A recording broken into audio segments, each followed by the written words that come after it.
Hello everyone, today I've been working on a little Citroen C1 and it's a 2013 model, and the customer's complaint was that the wipers weren't working.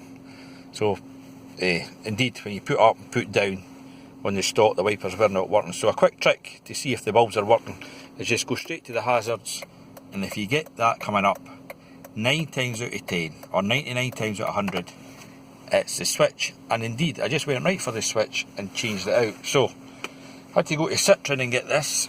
There's the old switch there.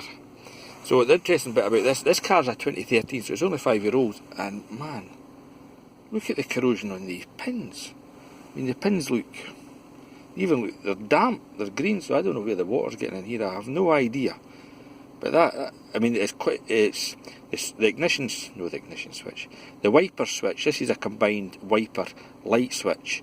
They are the Achilles heel of this little car, but I could not believe the amount you can see. I wish I'd kept the new one to let you see the difference in colour, but unbelievable. So that was that. And another thing I was going to say, when I was trying to get into this 2013 model, the little hotel, it wouldn't even look at it. It was absolutely hopeless.